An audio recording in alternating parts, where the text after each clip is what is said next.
Have you ever witnessed a moment that completely changed how you see humanity? Today's story will leave you speechless. If this touches your heart like it did mine, please hit that like button and subscribe to see more life-changing stories that remind us of the power of kindness in an often cruel world. The dinner rush at Bellini's Italian restaurant was in full swing. The clattering of dishes, the hum of conversation, and the rich aroma of garlic and tomato sauce filled the air. Among the waitstaff moving efficiently between tables was Marco Alvarez, a slender man with kind eyes that crinkled at the corners when he smiled, which was often, despite the weight he carried on his shoulders. At 34, Marco was not where he had imagined he would be. 6 months ago, he had been a software engineer with a promising career, a beautiful home in the suburbs, and a wife he adored. Now, he was a single father waiting tables, living in a modest 2-bedroom apartment, and struggling to make ends meet while raising his 8-year-old daughter, Sophia. Life had changed in an instant when his wife, Elena, was killed by a drunk driver on her way home from work. The grief had been overwhelming, but Marco had no time to fall apart. Sophia needed him. So he had picked up the pieces of their shattered life and moved forward, one painful step at a time. The tech company he worked for had been understanding at first, but as weeks turned into months, and Marco struggled to balance his demanding job with caring for a traumatized child, his performance had suffered. The layoff had been delivered with sympathy but was devastating nonetheless. With savings dwindling and bills mounting, Marco had swallowed his pride and taken the first job he could find, waiting tables at Bellini's. The owner, Giuseppe, was an old-school Italian immigrant who had built his restaurant from nothing. He had taken one look at Marco's resume, raised an eyebrow, and said, "You are overqualified, my friend." But when Marco explained his situation, Giuseppe's weathered face had softened. "Family comes first," he had said simply, and hired Marco on the spot. The job was a blessing. The hours allowed Marco to be home when Sophia returned from school, and the tips, while not substantial, helped keep a roof over their heads and food on the table. Most importantly, Giuseppe understood when Marco occasionally needed to leave early for school events or when Sophia was sick. On this particular Friday evening, Marco was working a double shift. Sophia was having a sleepover at her best friend's house, the first time she had agreed to spend a night away from home since her mother's death. It felt like a small victory, a tiny step toward normalcy, and Marco had kissed her goodbye with a mixture of pride and relief. The restaurant was packed, and Marco moved between tables with practiced efficiency, his smile never faltering despite his exhaustion. At table 12, a party of 4 had just been seated, 3 women and a man, all dressed in expensive clothes that spoke of privilege and comfort. "Good evening," Marco greeted them warmly. "Welcome to Bellini's. My name is Marco, and I'll be your server tonight. Can I start you off with some drinks?" The 3 women ordered elaborate cocktails, while the man requested a specific vintage of wine that Marco knew was not on their list. When Marco politely informed him of this, the man sighed dramatically. "Fine. Just bring me your best Cabernet," he said dismissively, not bothering to look up from his phone. As Marco turned to leave, one of the women, blonde, with perfectly manicured nails and a face that seemed permanently arranged in an expression of mild disdain, called after him. "Make sure my martini has exactly 3 olives. Not 2, not 4. 3. The last time I was here, they got it wrong, and it completely ruined my evening." "Of course, ma'am," Marco assured her with a nod. 3 olives. The woman, Vanessa Harrington, though Marco didn't know her name yet, watched him walk away with narrowed eyes. "I bet he forgets," she murmured to her companions. "The service here has really gone downhill." Marco delivered their drink orders flawlessly, including Vanessa's martini with precisely 3 olives. But as the evening progressed, it became clear that nothing would satisfy her. The bread was too cold, the lighting too dim, the music too loud. With each complaint, Marco responded with patience and professionalism, offering solutions and apologies even when the issues were trivial or imagined. At the table next to them, an elderly couple watched the interaction with growing discomfort. Harold and Martha Jenkins had been coming to Bellini's every Friday for 20 years. They knew most of the staff by name and had watched the restaurant evolve over time. They had noticed Marco when he first started working there and had been impressed by his unfailing courtesy and the gentle way he spoke about his daughter when they asked about the photo he kept in his wallet. "That poor young man," Martha whispered to her husband as Vanessa sent back her pasta for the second time, claiming it was overcooked when it clearly wasn't. "She's being absolutely horrible to him." Harold nodded, his bushy white eyebrows drawn together in a frown. "Some people just need to feel important by making others feel small," he replied softly. "Says more about her than it does about him." The situation escalated when the party's main courses arrived. Marco had just set down Vanessa's plate, chicken piccata with a side of roasted vegetables instead of pasta, as she had requested, when she let out an exaggerated gasp. "Are you kidding me?" she exclaimed, loud enough for nearby tables to hear. "I specifically said no capers. This is covered in capers." Marco's brow furrowed slightly. He was certain she had not mentioned capers when ordering, but he quickly recovered his composure. "I'm so sorry about that, ma'am. I'll have the kitchen prepare a new dish right away." "This is ridiculous," Vanessa continued, her voice rising. "How hard is it to get a simple order right? What kind of incompetent service is this?" The restaurant had grown quieter, other diners uncomfortable with the scene unfolding before them. Marco remained calm, his voice low and respectful. "I apologize for the misunderstanding. I'll speak to the chef immediately, Anne." "No," Vanessa cut him off, pushing her plate away. "I want to speak to the manager. Now." "Of course," Marco replied. "I'll get Giuseppe for you right away." As he turned to leave, Vanessa grabbed his arm, her manicured nails digging into his skin. "Don't walk away from me when I'm speaking to you," she hissed. "Do you know who I am? I could have you fired with one phone call." Marco gently but firmly removed her hand from his arm. "Ma'am, I understand you're upset, but I'm doing my best to resolve the situation. If you'll excuse me, I'll get the manager for you." What happened next shocked everyone in the restaurant.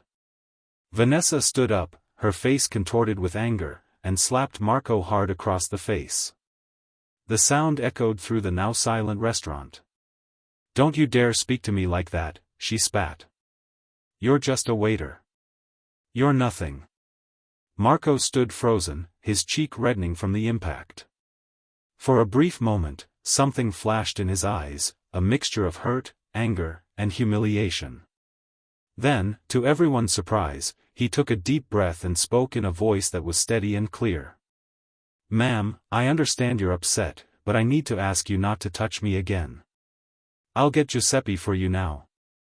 As Marco walked away, the restaurant remained silent, the tension palpable.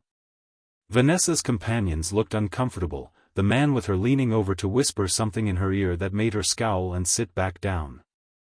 In the kitchen, Marco pressed a cold towel to his cheek, trying to compose himself. Giuseppe had witnessed the incident from across the restaurant and was already on his way over, his face dark with anger.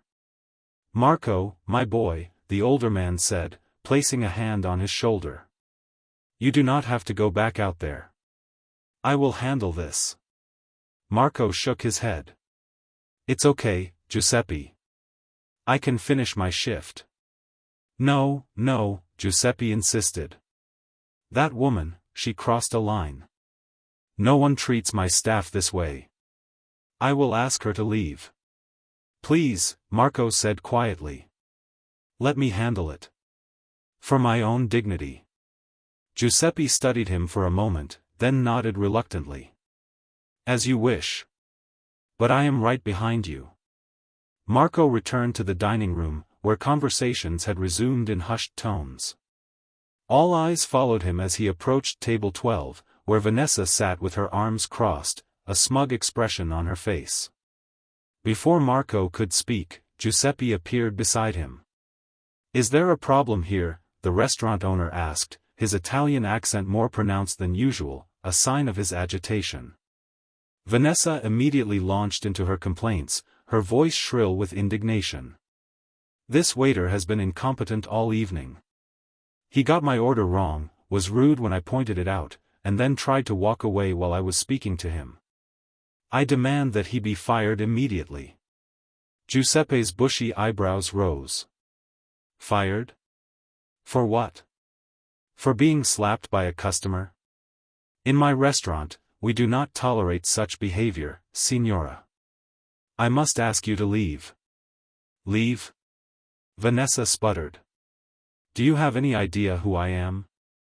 I'm Vanessa Harrington. My husband is on the city council. I could have this place shut down with one phone call." The restaurant had gone silent again, everyone watching the confrontation with bated breath. Marco stepped forward, his voice calm.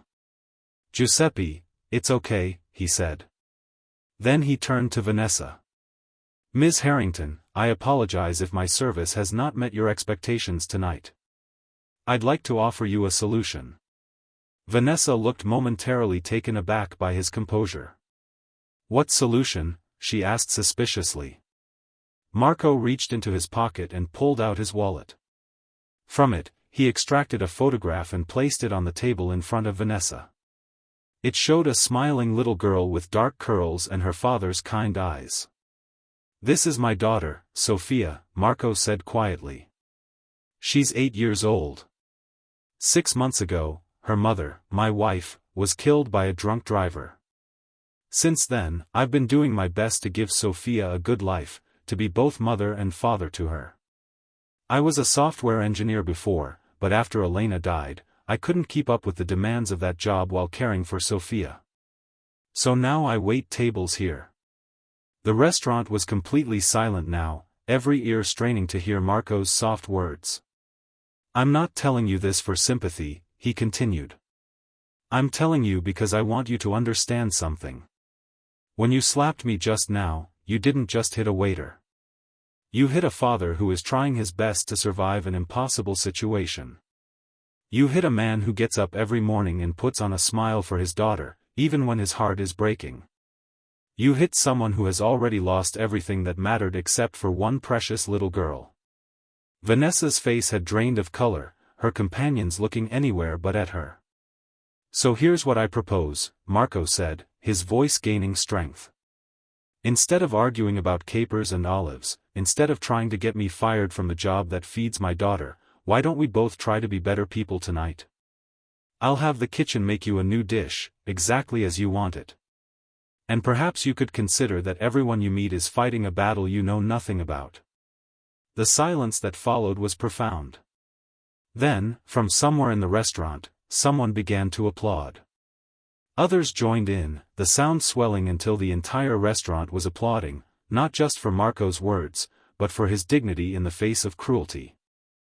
Vanessa sat frozen, her face a mask of conflicting emotions.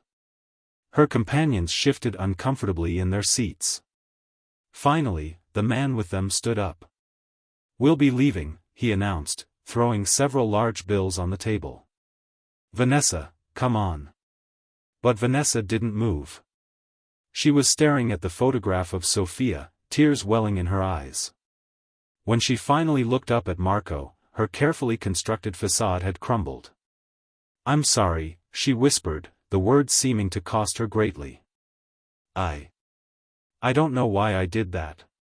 It's no excuse, but I just found out my husband is leaving me, and I took it out on you. I'm so sorry." Marco nodded, accepting her apology with grace. "Thank you for saying that. It takes courage to admit when we're wrong." As Vanessa and her party left, the restaurant gradually returned to normal, though the atmosphere had changed. There was a newfound respect in the way people looked at Marco, a recognition of the quiet strength it takes to respond to hatred with compassion. Later that night, as Marco was finishing his shift, Harold and Martha Jenkins approached him. Harold pressed an envelope into his hand. "We've been coming here for 20 years, the elderly man said, and we've never seen anyone handle a situation with such dignity. This isn't much, but we'd like you to have it. For Sophia. Marco tried to refuse, but Martha placed her weathered hand over his. Please, she said softly. Let us do this small thing. When Marco opened the envelope after they left, he found a check for $5,000 and a note that read, for Sophia's college fund. The world needs more people like her father. Word of what had happened at Bellini's that night spread quickly. A customer had recorded the incident on their phone, and the video went viral. Marco's response to being slapped, his calm dignity and his words about his daughter, resonated with people around the country. Local news stations picked up the story. Single dad's response to being slapped goes viral, the headlines read. Marco was interviewed, reluctantly at first, but he used the platform to speak about grief, resilience, and the importance of kindness. The publicity had unexpected consequences. A tech company in the city saw the interview and reached out to Marco with a job offer, one that came with flexible hours to accommodate his responsibilities as a single parent. Giuseppe was sad to lose him as a waiter but overjoyed at his good fortune. Perhaps most surprisingly, Vanessa Harrington contacted Marco a week after the incident, asking to meet. Over coffee, she offered a more complete apology and explained that the video had forced her to confront some uncomfortable truths about herself and the person she had become. She had started therapy and was working to make amends, beginning with a substantial donation to a local charity supporting single parents. 3 months later, Marco and Sophia returned to Bellini's for dinner. Giuseppe embraced them both, refusing to let them pay for their meal. As they ate, customers who recognized Marco from the video or news story stopped by their table to say hello, many sharing their own stories of loss and resilience. Sophia, who had been quiet and withdrawn since her mother's death, looked around at the warm, friendly faces and then at her father. "Daddy," she said, "I think Mom would be really proud of you." Marco's eyes filled with tears as he squeezed his daughter's hand. "I think she'd be proud of both of us, sweetheart." As they were leaving, Marco noticed a new sign behind the host stand. In elegant script, it read, "Be kind, for everyone you meet is fighting a battle you know nothing about." Giuseppe caught him looking at it and smiled. "Your words, my friend. They changed more than just one angry woman that night. They changed all of us." And in that moment, Marco understood that sometimes our greatest impact comes not from our successes or achievements, but from how we respond in our darkest moments, with dignity, with compassion, and with the courage to see the humanity in others, even when they fail to see it in us. If this story touched your heart, please hit that like button and subscribe to our channel for more powerful stories of resilience and kindness.